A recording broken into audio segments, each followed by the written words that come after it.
As we approached the sprawling ruins of Eleusis, the feeling of unease crept up my spine. The ancient site, once home to the famous Eleusinian mysteries, loomed before us, its crumbling columns and weathered stones a testament to the passage of time. Bastian, who had been uncharacteristically quiet for most of the journey, suddenly spoke up. You know, my grandma used to tell us stories about our Greek ancestry. Yaya always said our family line could be traced back to ancient rituals, probably like the ones that took place here. I raised an eyebrow, intrigued by this unexpected revelation. Really? I never took you for the type to put much stock in family legends.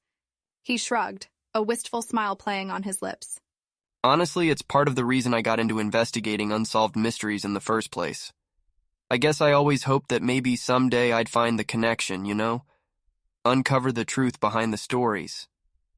I couldn't help but chuckle. Well, look at you, Bastian Ham, secret descendant of ancient Greek mystics. I suppose that explains your flair for the dramatic. He grinned, the familiar sparkle returning to his eyes. Hey, don't knock it till you've tried it, Rosie. Might come in handy during this little adventure of ours. As we drew closer to the ruins, I glanced at Bastian, his brow furrowed in concentration as he studied the map in his hands.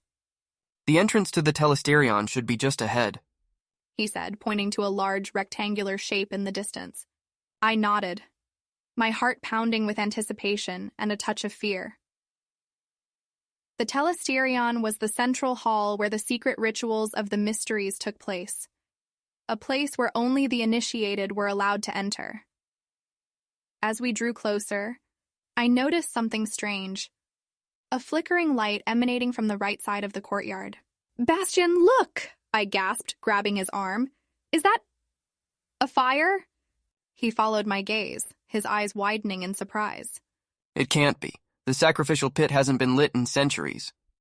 We quickened our pace, the sound of our footsteps echoing off the ancient stones. As we approached the pit, the smell of smoke assaulted my nostrils. The fire was indeed lit, its flames licking the night sky, casting eerie shadows on the crumbling walls. Bastian and I exchanged a worried glance. Someone was here, someone who may be attempting to reenact the mysteries. We scanned the area, looking for any sign of Hathaway or her pursuers. That's when we heard it, a faint moan coming from the direction of the Calacteron well. The well, I knew, was where the maidens of Eleusis used to perform dances, which formed part of the sacred rites in honor of the goddess. 2 concentric stone rings formed the well's mouth, serving as steps to stand on and draw water, but also as seats where maidens chanted hymns to the goddess. Bastian and I raced over to the well, the moans growing louder with each step. As we peered over the edge, my heart leapt into my throat. There, at the bottom of the dry well filled with debris, lay Regina, her hair matted with blood. Regina! I cried out, my voice echoing off the stone walls. We're here, we're going to get you out. Bastian looked around frantically, searching for anything that could help us. The well is too deep and we don't have a rope. I'll have to lower you down by your arms and Regina will need to grab onto your legs. I swallowed hard, realizing the risk we were about to take. The well was quite deep, and one slip could mean serious injury or worse. But we had no choice. Regina needed our help. I nodded, steeling myself for what was to come. Let's do it. Bastian kneeled on the outer rim of the well, bracing his uninjured quad muscle against the ancient stones. I sat down, dangling my legs over the edge with Bastian behind me. I lifted my hands and gripped his forearms tightly. Ready? He asked, his gaze locked on mine. I took a deep breath and nodded. Slowly, Bastian began to lower me down, leaning over the rim of the well, his muscles straining with the effort. The rough stone walls scraped against my back as I descended, the darkness enveloping me. I braced my feet and back against the wall on opposite sides of the well, taking the pressure off Bastian for a second. Regina! I called out, my voice echoing in the confined space. I'm coming down. When I get close enough, I need you to jump, grab onto my legs, and hold on tight. I heard her labored breathing, punctuated by whimpers of pain. Okay, she managed to croak, her voice weak. The descent seemed to take an eternity, my arms burning with the strain of supporting my weight. Finally, I felt Regina's hands grasp my ankles, her grip weak but desperate, As Bastian started to haul us up, I felt Regina shift her grip on my legs.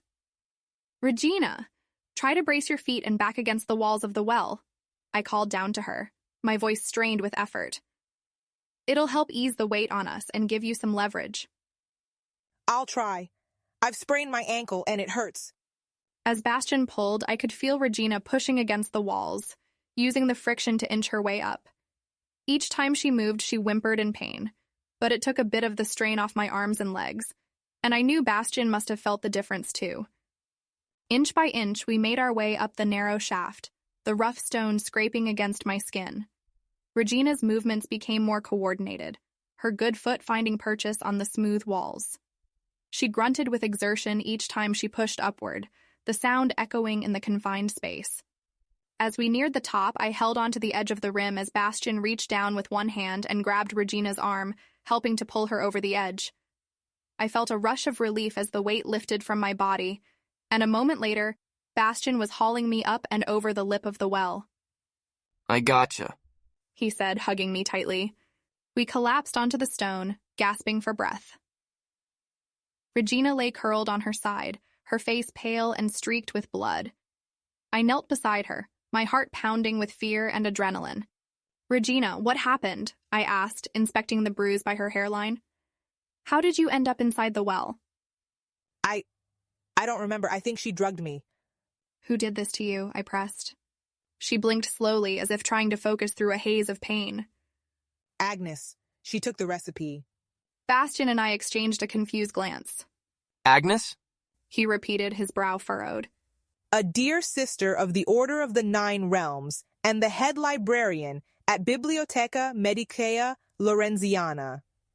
Agnes is our representative for all the women, past and present, targeted in witch trials.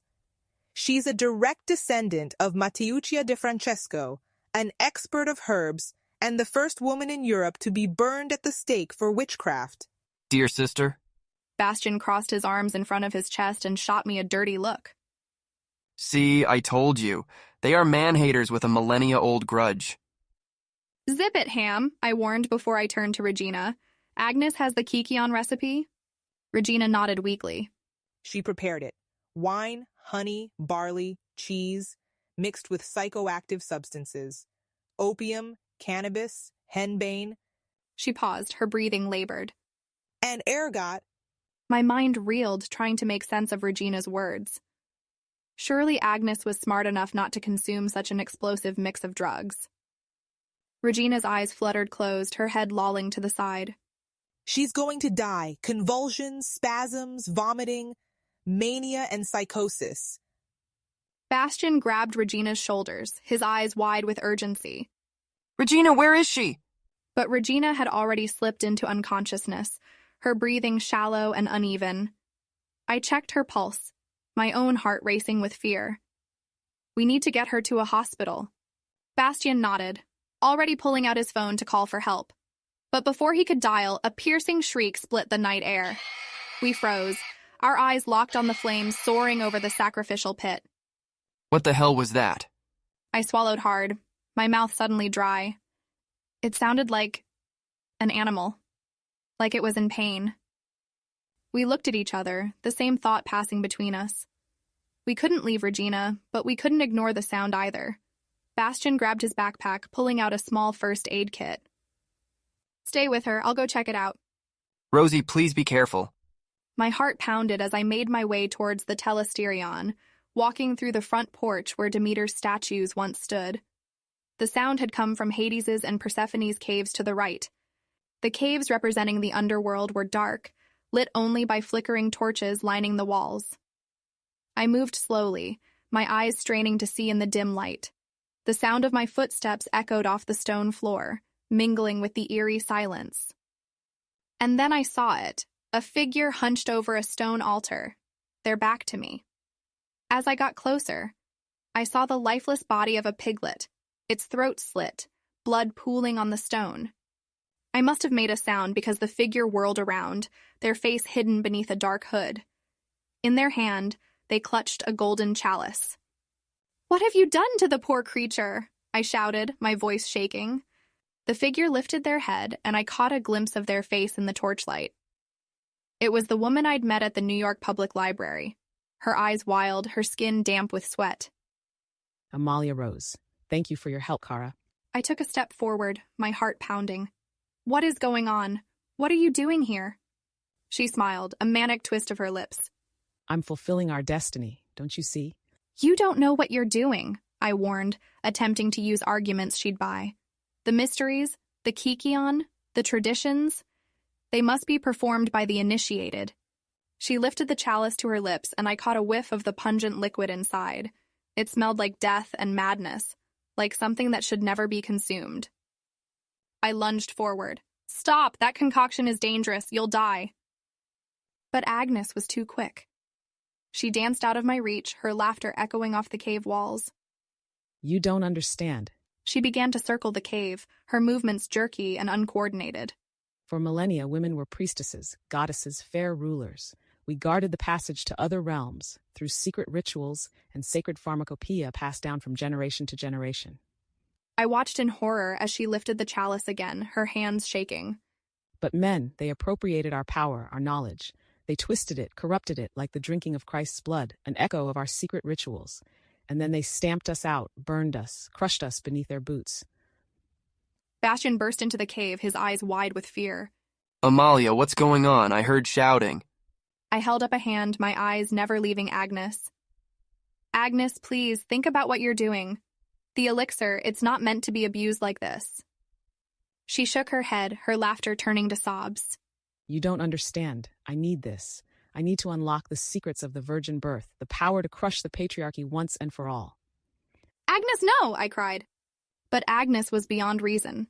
Her gaze glinted with a fervor that bordered on madness as she raised the chalice in a defiant toast. Here's to Hypatia, to the witches, to the sisters who came before us, and to the power they knew was our birthright. With those words, she brought the chalice to her lips and drank deeply, the dark liquid spilling down her chin. For a moment, she stood tall and triumphant, a priestess of a forbidden rite. Then, her eyes rolled back in her head, and she crumpled to the ground, her body convulsing as the chalice clattered to the floor beside her. No! I screamed, rushing forward, but it was too late. Agnes collapsed to the ground, her body racked with spasms, foam flecking her lips. Bastian and I watched in horror as she twitched and writhed, her breathing becoming more and more labored. It seemed to go on forever, the agony of watching a life slip away before our eyes. The mechanism, she said, using her last breath. Finally, Agnes stilled, her eyes staring sightlessly at the ceiling.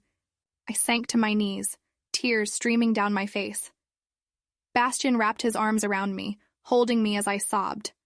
The weight of what we had just witnessed crashed over me like a tidal wave, threatening to pull me under. Behind us, I heard a soft moan. I turned to see Regina, leaning heavily against the stone wall, her face streaked with tears. She's gone. My sister, my friend. She's gone. I pulled away from Bastian, crossing the damp space to wrap Regina in an embrace. She clung to me, her body shaking with sobs. I tried to stop her. I tried to make her see reason, but she wouldn't listen. I didn't know. I didn't know of her plans. I stroked her hair, murmuring words of comfort that felt hollow even to my own ears. There was nothing I could say that would ease the pain of this moment. Nothing that could bring back the woman who had been so consumed by her quest to vindicate all women accused of witchcraft. Sisters who endured the most violent and punishing of deaths. As the night wore on, we sat huddled together in the telesterion, surrounded by the ghosts of the past and the weight of the present. How did you find me? Dr. Hathaway's letter, the one that went up in flames. It had a set of coordinates hinting at her location. I couldn't remember all of it, but the longitude was 23.525, and the latitude was in the 30s. We figured she wanted us to come here. Regina smiled grimly, a flicker of realization in her eyes. No. Like Agnes, you didn't go back far enough. You settled for the shadow of the birthplace of the mysteries. Her words sent a jolt through me, a sudden understanding dawning. Oh, I gasped, yanking my phone from my pocket and pulling up the Maps app. I know where she is.